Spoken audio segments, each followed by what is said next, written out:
Alors, dans cette vidéo, nous allons voir comment personnaliser la barre des tâches.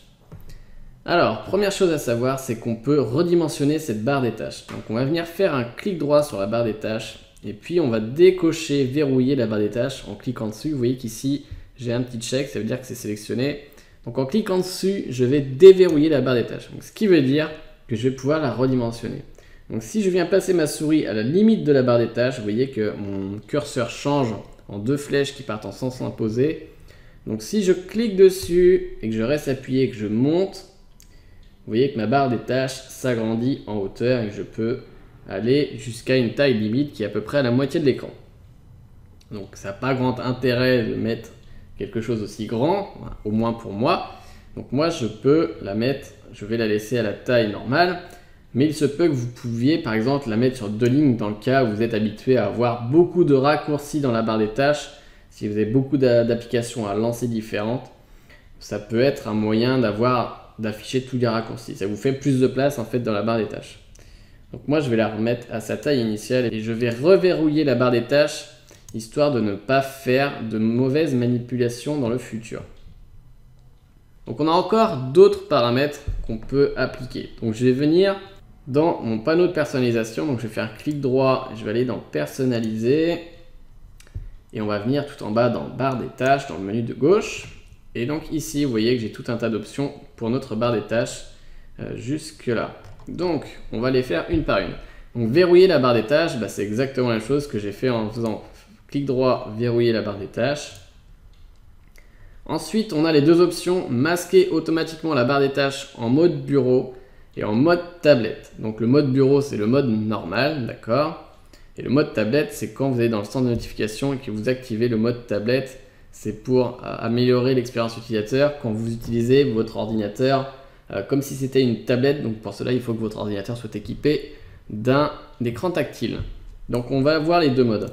Donc je vais commencer par le mode bureau, le mode normal. Donc si j'active cette option, vous allez voir que ma barre des tâches disparaît.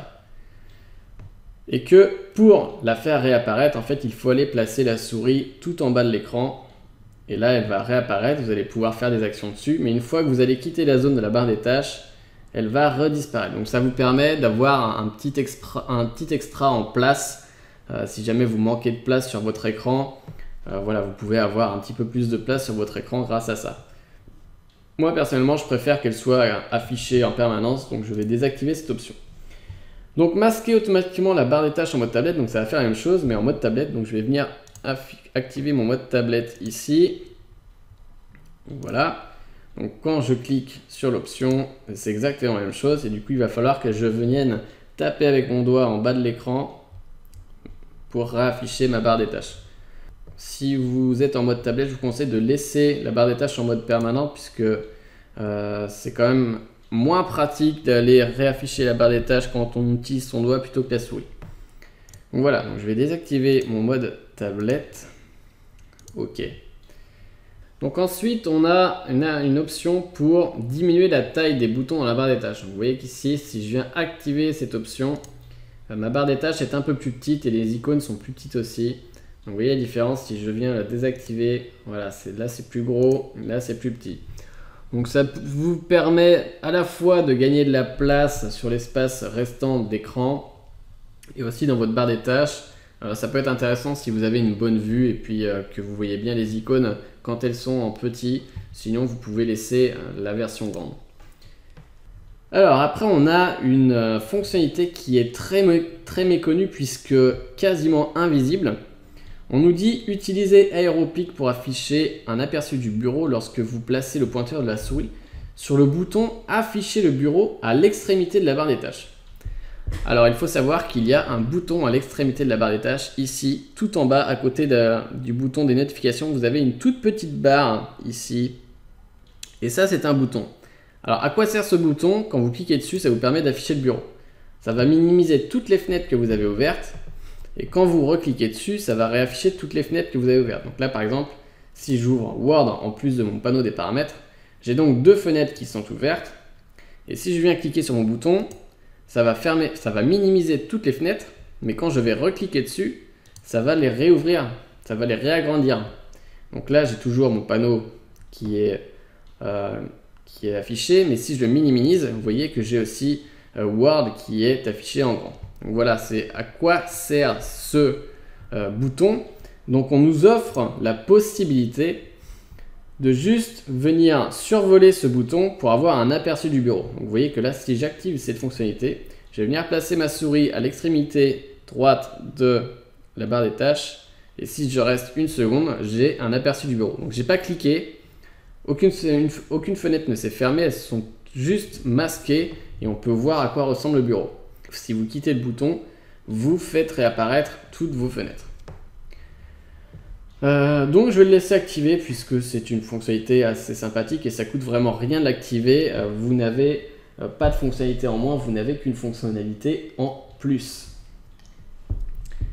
Alors ensuite, l'option suivante, honnêtement, vous n'allez jamais vous en servir puisque ce sont des fonctionnalités avancées qui requièrent que l'on vienne taper du code. Donc je pense que pour une très grande majorité d'entre vous, vous n'allez jamais vous en servir, donc on va passer. Ensuite, on a affiché les badges sur les boutons de la barre des tâches. Alors, qu'est-ce qu'on appelle les badges? Ça va être toutes ces petites notifications. Ici, vous voyez que j'ai un petit 1 sur mon icône de mon programme des emails. Donc, en fait, ça vous permet d'afficher si vous avez des notifications ou des sujets importants sur les programmes. Donc, si vous désactivez, vous voyez que là, j'ai plus mon 1. Donc, ça veut dire que je ne sais pas si j'ai un nouvel email à visionner. Donc, moi, je vais laisser activer puisque c'est assez pratique.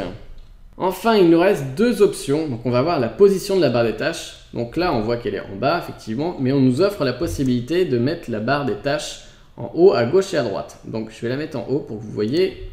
Donc là, vous voyez que j'ai ma barre des tâches qui est passée d'en bas à en haut. On peut aussi la mettre sur les côtés. Donc, on peut la mettre à gauche, comme ceci, ou bien à droite. Alors, je connais très peu de personnes qui utilisent la barre des tâches en haut, voire quasiment aucune. J'en connais quelques-unes qui l'utilisent à droite ou à gauche. La grande majorité la laisse en bas, moi y compris. Bon, après, c'est une histoire de préférence, hein, donc si jamais ça vous intéresse, vous savez que c'est possible. Et pour finir, dernière option, on va voir comment se comportent nos petites icônes ici en bas quand on ouvre des programmes. Donc on nous dit combiner les boutons de la barre des tâches et là on nous dit toujours masquer les étiquettes. Donc là déjà, j'ai aucun nom d'application qui apparaît, j'ai seulement les icônes. Donc si jamais je mets lorsque la barre des tâches est pleine, par exemple, vous voyez que j'ai mon nom de programme qui s'affiche quand il est ouvert. Seulement quand il est ouvert. Donc si je clique sur Word, je vais avoir le nom Word qui s'affiche aussi. Je vais le fermer. Donc là, ça veut dire qu'on va combiner les boutons dans la barre des tâches seulement lorsque la barre des tâches est pleine. Donc là, ma barre des tâches, elle n'est pas pleine. Donc je vais ouvrir toute une série de programmes pour vous montrer ce que ça donne. Donc là, je vais ouvrir Edge, je vais ouvrir l'explorateur de fichiers. Je ne vais pas ouvrir mon programme d'email pour ne pas vous montrer mes emails. Je vais ouvrir la calculatrice, je vais ouvrir Word. Donc là, je suis toujours pas plein apparemment. Donc je vais utiliser un raccourci clavier pour ouvrir un nouvel explorateur de fichiers. Bon, j'en ouvre un, j'en ouvre deux, j'en ouvre trois, j'en ouvre quatre. Et voilà.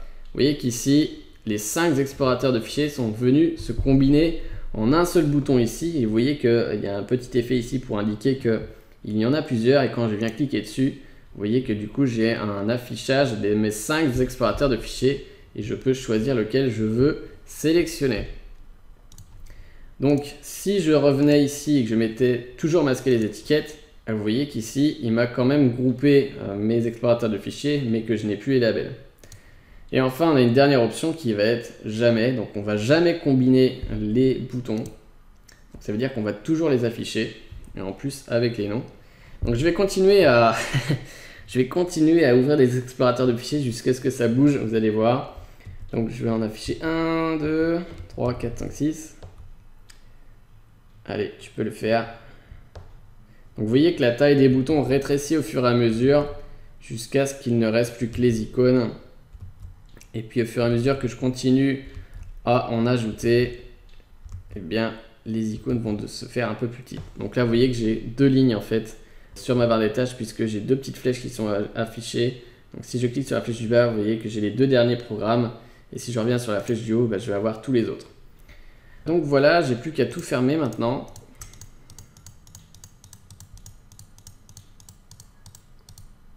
Oups, j'ai fermé les paramètres aussi, c'est pas grave. Donc voilà, je pense que j'ai passé en revue toutes les fonctionnalités. Donc pour rappel, on vient faire un clic droit sur le bureau, on vient dans personnaliser. On vient tout en bas dans le menu sur barre des tâches et on arrive sur le menu pour personnaliser la barre des tâches. Voilà, donc on se retrouve dans la prochaine vidéo.